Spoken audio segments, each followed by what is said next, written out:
All right, we are back, ready to talk some college football. Been about a month and a half or so since I made a video. Just been kind of enjoying the summer, doing some other things. But today I was listening to the Josh Pate program for the first time in a couple of weeks.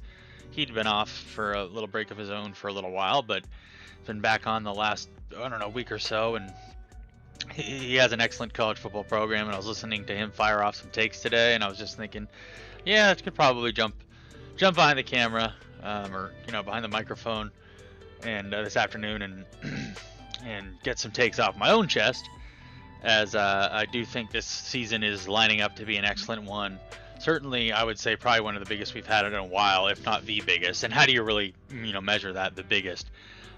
It just feels like there is some just gigantic storylines and just a swell of excitement that's happening in the college football world that's starting to spill over into the mainstream landscape as well, with the political side of the SEC Big Ten fighting trying to get this legislation and this bill passed in Congress, and you have the 2014 or the what's now a 12-team playoff, but they're trying to some people want to expand it to a 24, others are fighting it. It just feels like this new era of college football, this very commercialized era, is just crescendoing into something so big and such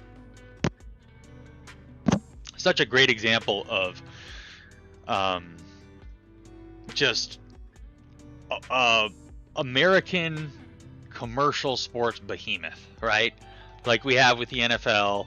Baseball was this at one point.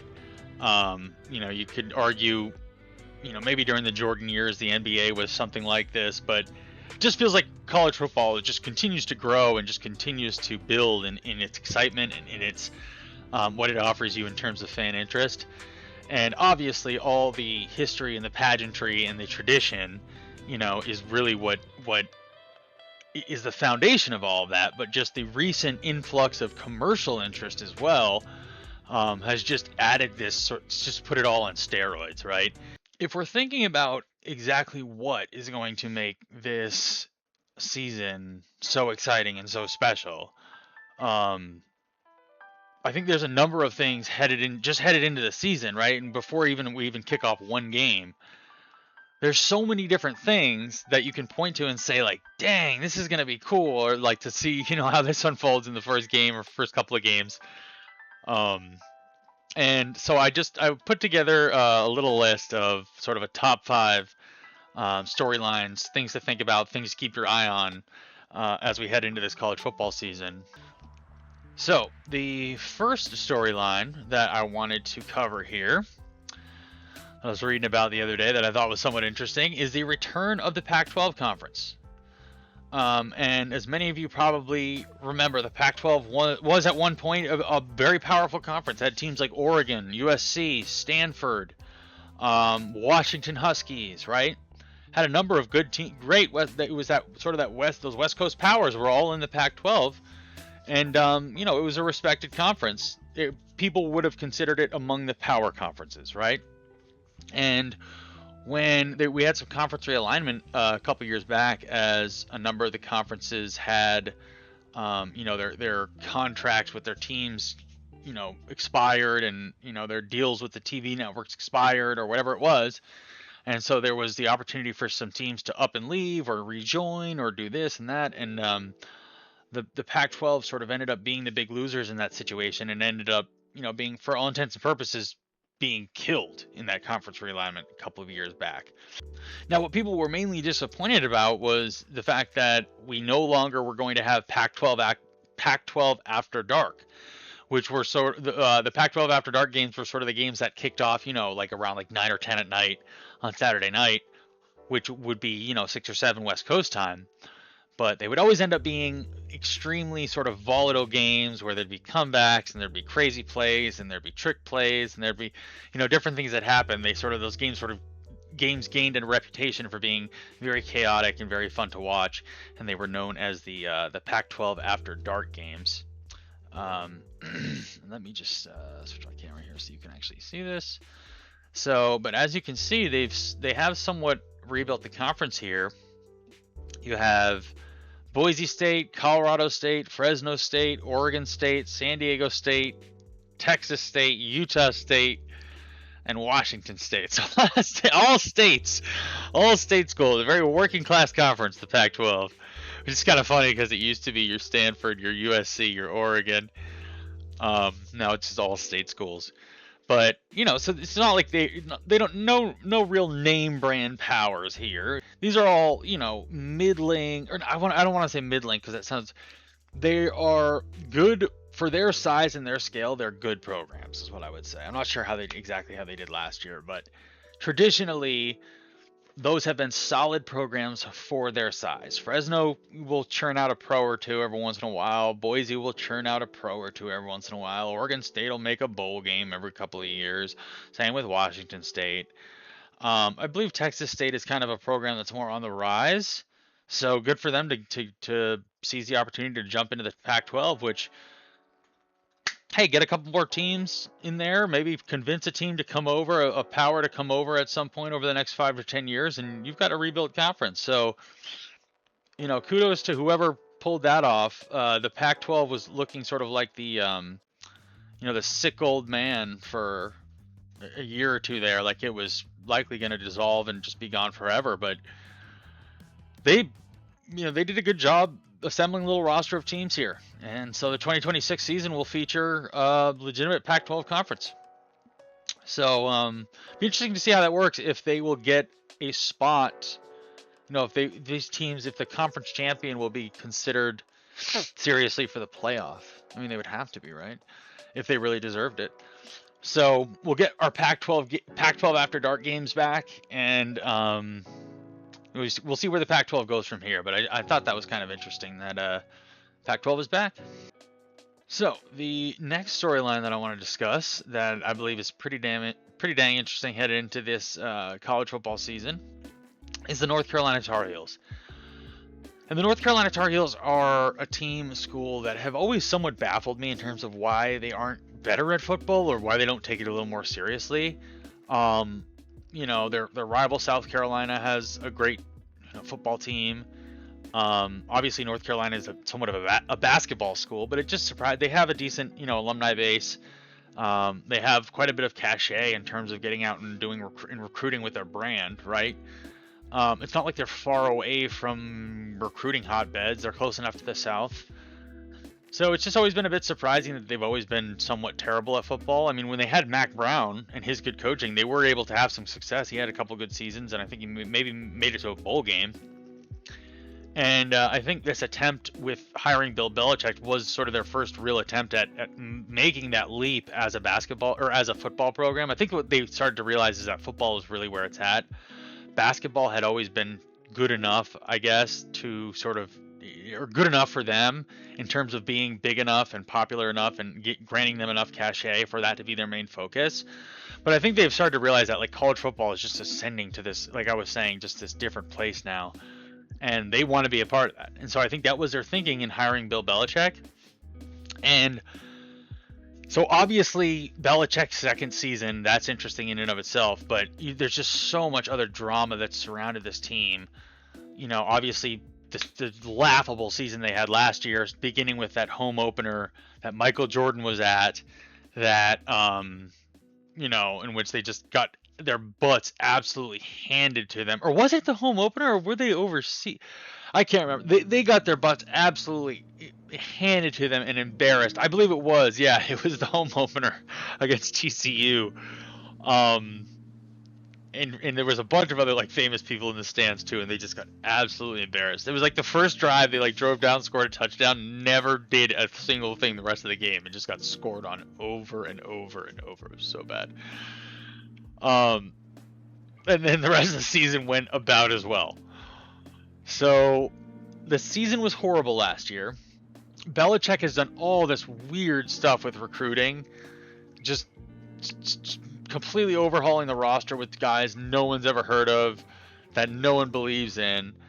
And so yeah, this is going to be sort of the year it's supposed to somewhat come to fruition, and it's going to be tough. Just looking at their schedule, they're opening again with TCU, who TCU is always formidable, but certainly not the biggest of their worries for the season. They then get Eastern Tennessee, which they should win that game. But then you have to look. I mean, look at the schedule. You got to play Clemson. Then you got to play Notre Dame. Then you got to play Pitt. Then you got to play Duke. Then you got to play Syracuse. Then you got to play Miami. And you still have Virginia on the schedule, and your rival NC State. And I mean, this schedule is insane. Look at this schedule. Clemson, Notre Dame, Pitt. I mean, Pitt and Duke, it's not like these are great teams, but for North Carolina, these are going to be tough games, right? Syracuse. That's probably, the Syracuse game, the UConn game are probably going to be their easiest games. And they, given what we saw last year from North Carolina, there's no guarantees on either one of those. And then you got to play Miami. You got to play Notre Dame. Dear Lord. I mean, it's just scary. This could be a really bad season for North Carolina. So this whole Belichick thing could just end in total flames. I think it's on the board that he doesn't make it through the season. Just looking at that schedule, and this isn't even mentioning the whole thing with Mike Lombardi that's just gone down. Who Mike Lombardi's obviously the general manager of the North Carolina, Belichick's little buddy that he brought along with him, and got a nice little paltry salary to be the general manager of UNC. And now Lombardi's been placed on leave by the school for unknown reasons, disciplinary presumably. So we don't know if that was untoward behavior with the staffer. We don't know what it was. There hasn't been any. They've actually done a really good job of keeping that in-house. There hasn't really been any leaks on that. But anyways, Belichick's close friend and confidant and buddy and partner in this whole operation at UNC has now been put on leave by the school a couple weeks prior to the season starting. So that's another little wrench thrown into the whole thing. So anyways, as you can tell, this is this stupid YouTube ads never shut up. As you can tell, these this is the pretty make or break season for Belichick, and just a very intriguing season for UNC. I fear they may be headed for another total teardown and rebuild, and the way Belichick's going to leave the roster is not going to be pretty. So, okay, so the next storyline that I want to discuss, that I believe is going to be very important to watch headed into this season, is Arch Manning and the Texas Longhorns. Now, obviously, anyone, unless you've been living under a rock, you should know the name Manning, right? And, them being the royal quarterback family of American football, having had, the father, Archie Manning, decades ago, be the quarterback for the New Orleans Saints. And then, within the last couple of decades, you had both of his sons, Eli and Peyton, two of the most famous quarterbacks and both Super Bowl winners in the NFL. And then now you have Arch Manning, the grandson, being the star quarterback for the University of Texas Longhorns, obviously one of the biggest brands in college football. So the latest installment of this sort of royal family of quarterbacking in American football, this young kid, Arch Manning, leading the Longhorns into his sophomore season. And the pressure is really big this year on Texas. And the reason for that is they have spent a ton of money on their players, getting him the best running backs, the best offensive line, a stout defense, proper receivers, all the tools that he needs, that Arch Manning needs to be able to lead this team and have the talent that he needs around him to get the wins that they need to make a real serious national championship run. And not only is there huge pressure on Arch Manning, but obviously Steve Sarkisian, this being his, I think, the third season, maybe fourth season, and him having been brought in, with the expectation that he would lead them to a national championship, and him having been given, again, everything that he needs as a coach, the amazing facilities, all the staff, all the money that he needs to get the players that he wants, and the different all the different stuff surrounding the players, all the accoutrement that they require.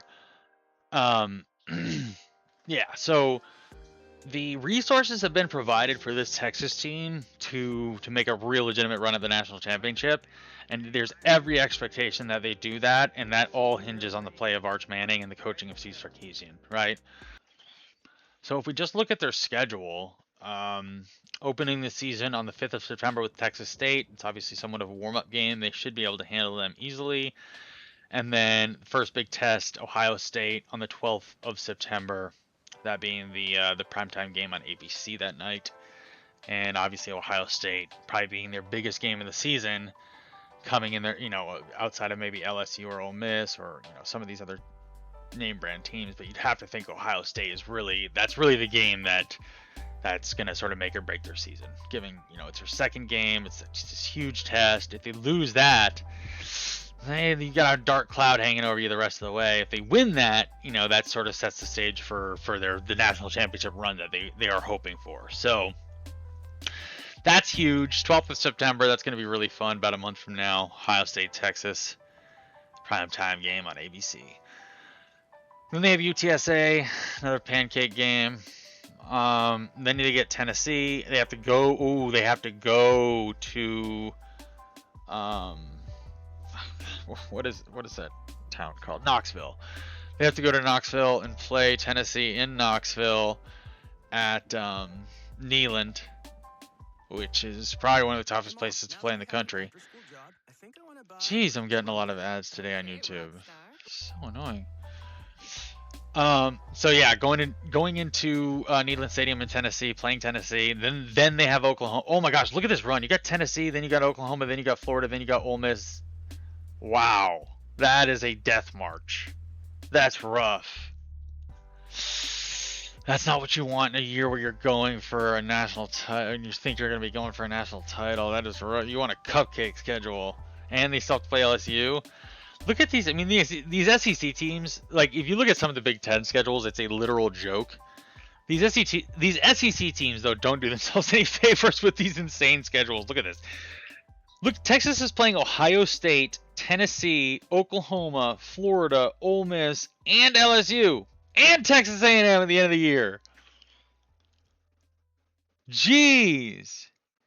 Oh, they don't play Texas Tech at all, though. That stinks. That was the team they were sort of mouthing off with in the offseason. So, big season for the Longhorns. I mean, it is a lot of pressure on these guys, and it is not going to be easy. You have some big matchups in there.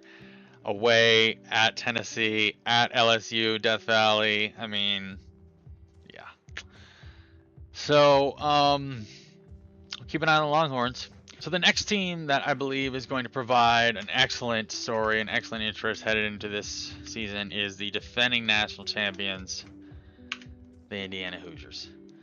And obviously they had sort of the dream miracle, or I guess you wouldn't call it a miracle, but they had the dream storybook run last year, right? They sort of the team no one expected after being such a doormat for so many years. 2 years ago, they sort of take a step and make the playoff, and then but everyone was calling them a fraud. And then this past year, Cignetti puts on his masterpiece, the 16-0 national championship run, beating big teams along the way, including what I think was their signature win was the Rose Bowl victory over Alabama, where they just completely stomped them out. Just stomped out Alabama and just made those Alabama. I mean, you almost felt bad for Alabama, which is crazy because I never feel bad for Alabama. If they get beat, like, it's just pure bliss because those fans are just so annoying. Like, they're like Cowboy fans. It's worse. But yeah, that was awesome when Indiana just gave them a total beatdown. So, this season, we get to kind of find out if that run last year was somewhat of a one-off thing, somewhat of a dream run, maybe a scenario that can't be replicated. Cignetti just had sort of the right recipe, the right mixture of players, and the right mixture of chemistry to get it done that year. But the reality of Indiana is they're just still sort of a mid-tier, big big brand, but mid-tier in terms of expectations and actual capability. This is the year that's going to kind of determine that. Can Cignetti put together another amazing season and take another crack at the national championship? There's certainly, a lot of people that believe he can. That was, that his system and his program is one that can be replicated year after year, and he can transfer those qualities and those things that made that team great to his next team and his next set of players. So if we take a look at their schedule, things are set up somewhat nicely for them to have a good season, another good season.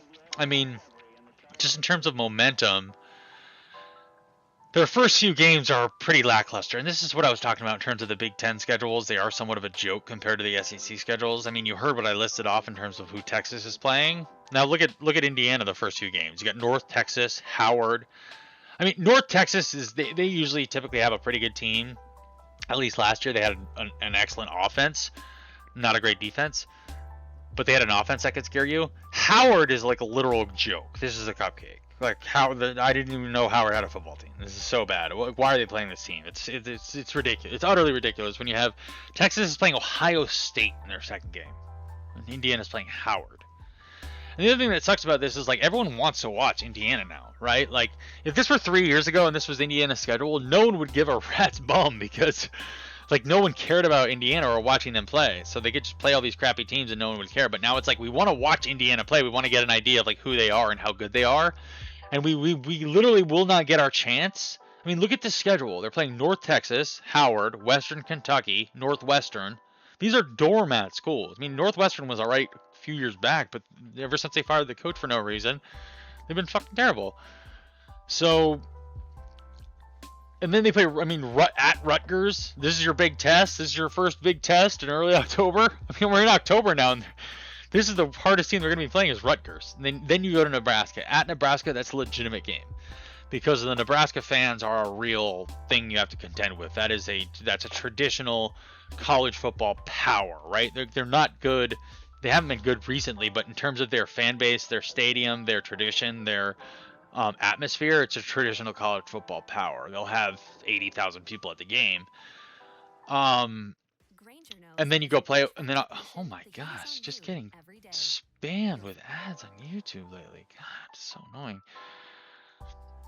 And, okay, so after the Nebraska game, then they go to Ohio, or no, they don't go to Ohio State. They host Ohio State.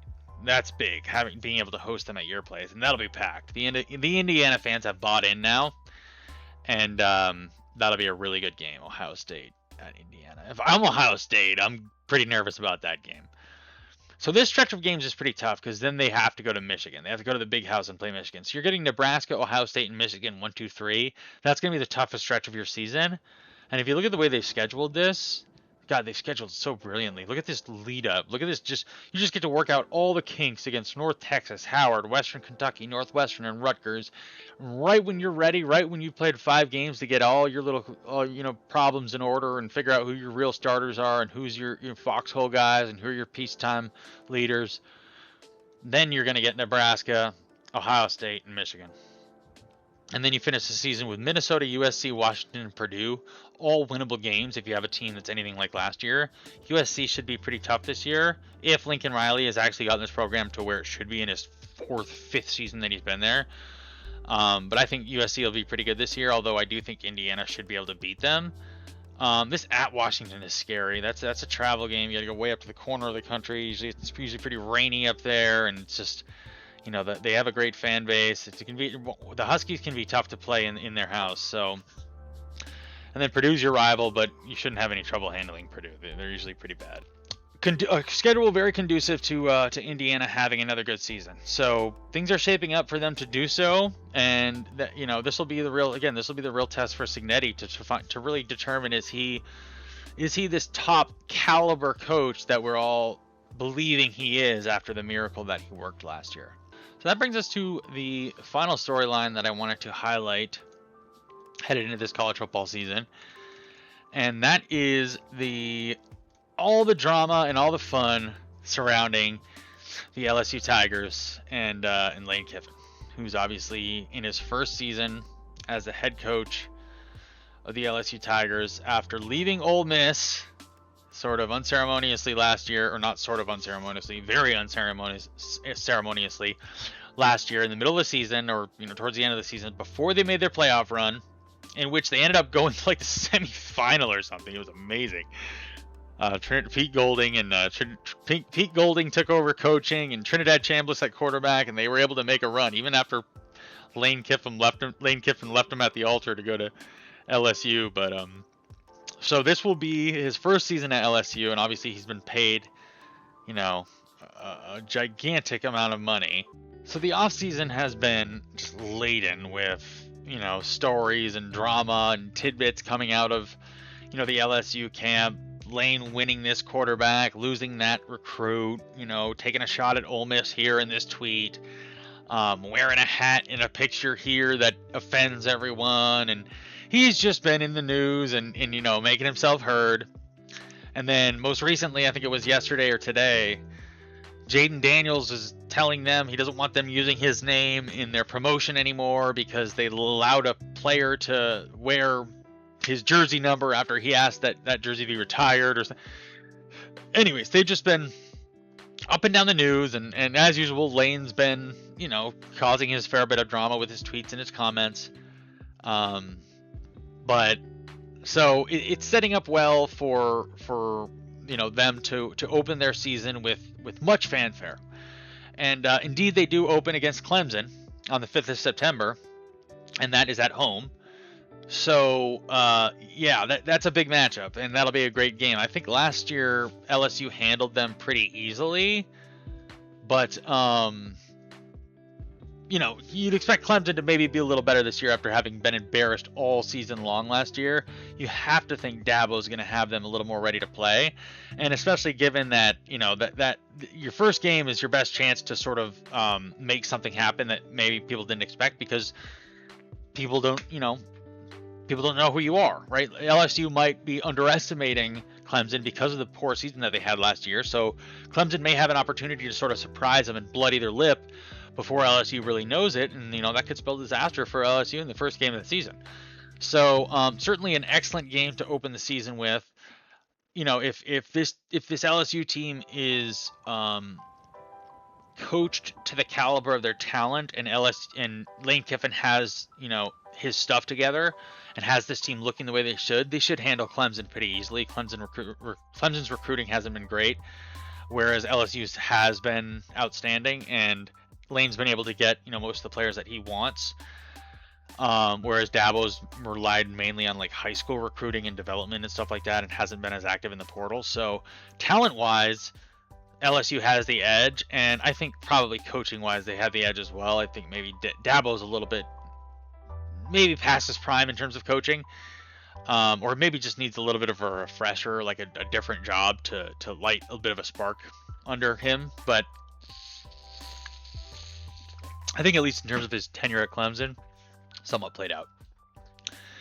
Tigers, the LSU Tigers should handle them. And if they do, then they get Louisiana Tech in somewhat of a cupcake game, and somewhat more of a recovery game in the next week on the 12th of September. But then they come right back with a big game in probably the most anticipated matchup of the early season, which is LSU at Ole Miss. Obviously, Ole Miss being the team that Lane Kiffin left at the altar in the middle of the season last year to go and be the coach of LSU. So that game on the 19th of September, him having to go there and play a game at Oxford, Mississippi at Ole Miss, that is pretty dang cool. I mean, I'm going to be glued to that game, and that's just extremely exciting. I can't imagine the type of ire and the type of vitriol and venom that he's going to get going into that environment. So that game itself alone is worth the price of admission for the whole season, right? It's just that game alone is, adds enough excitement to this whole thing, in my mind, to make this LSU thing really the biggest storyline going into this season. After that Ole Miss game, though, they still have a number of other games that they could trip up on. They have Texas A&M, who was a great team last year, coached by Mike Elko, quarterback by Marcel Reed, both excellent in their own right. Then they have McNeese, Kentucky, and Mississippi State. Those should be somewhat easy games. Again, if LSU is playing to the caliber that they're typically capable of when they're good, those should be wins. Auburn is one. They have this new coach. I can't remember his name right now. Came over from USF. Gosh, that's gonna bother me. I could just look it up. Whatever. They have a new coach, Auburn, and I think he's a pretty good coach. He's definitely a good recruiter, and USF they'd been consistently a tough team to play for the last number of years under his tutelage. So yeah, I think Auburn probably made a pretty good hire, and when Auburn gets it going, they're always a tough team, right? They're the team that always goes out and beats Alabama in the Iron Bowl when they have a good team. So that's a game you can trip up on. And then after Auburn, you have Alabama, which we don't know what Alabama is going to be this year, but they're always decent. They're always strong. They're never, a pushover. So, and then you go right on to Texas and Tennessee after that. So you have a pretty tough stretch here with your SEC games. It's not Texas's schedule, which we went through before, but it's still pretty tough. And overall, you have some matchups here this season. You start with Clemson, you got Ole Miss, you got Texas A&M, you've got Auburn, Alabama, Texas, and Tennessee. I don't think Arkansas is going to be very good this year. It's going to be somewhat of a rebuilding year with their new coach. So, who's their new coach? I think was it Silverfield? Anyways, so plenty of chances for LSU to trip up here, and you'd have to think they're going to lose one or two of these games. And see, this is the thing with the SEC is because you saw Indiana's schedule, and again, you just look at this schedule compared to Indiana's schedule. It's like if LSU were to go undefeated, that's so much more impressive than Indiana going undefeated. But like Big Ten fans would get so mad if they heard me say that, right? Like Big Ten fans hate admitting that these SEC schedules are actually way tougher than the Big Ten schedules. But it's like, dude, they're playing Kentucky, Mississippi State, Auburn, Alabama, Texas, Tennessee. Bro, Indiana's playing like Howard and like Western Kentucky.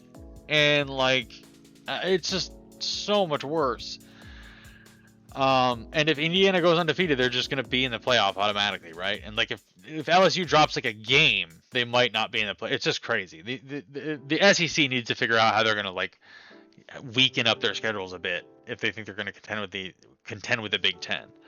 Because you can't tell me that doesn't have a big part in the Big Ten having sort of reclaimed the crown as the top conference over the last few years. The fact that they are playing these cupcake schedules. They're getting these big records. They're getting into the playoff, and then they're fresh because they haven't been playing. They haven't been getting battered by SEC teams all year. Like, come on. But anyways, that's an argument that can go on forever. LSU, man, big season for LSU. It's crazy because you have all these schools that it feels like it's such a pivotal season for. I mean, LSU, Texas, and we haven't even mentioned Alabama, who's, Kalen DeBoer in his second year. Is his second or third year? Yeah, I think it's his third year. And this is the season that, third year is the season you're supposed to really show what you've done as a coach, right? Like you get, especially at a school like Alabama where they pay you big money, they're going to give you unless it looks completely and utterly lost, they're going to give you the leeway to build the program. And he's had a couple of decent seasons, enough to keep his job. Although he's had some embarrassing losses. This is the season where it has to look good, right? This is a season where Alabama has to impress the fans. And if they don't, Kalen DeBoer is done, 100%. So there's a number of teams that really, it's like the whole SEC. There's all this pressure on to perform because of the way they're being looked at in comparison to the Big Ten, because of all the money that these coaches are making now, because of how many teams have new coaches. That they're trying to make a name for themselves, establish themselves in this really tough league. But I think the team that really stands out in terms of just intrigue and interest, it's got to be Lane Kiffin and the LSU Tigers. So that's my top storyline headed into college football season. Gave you a few other ones to chew on as well. And there's obviously going to make, there's obviously going to be a lot of other stuff that emerges as we play games, and even before we play games, I'm sure there'll be some big controversial, dramatic stuff that happens or comes out, just in the intervening 7 to 10 days before we kick off week 0. So back at it with the videos, hopefully trying to get out, a couple a week here. Mostly college football and pro football stuff from here on out for the next 6-7 months. So it's pretty exciting getting back to football season here. Hope everyone's had a good summer, and look forward to talking to you guys again soon. Thanks for listening.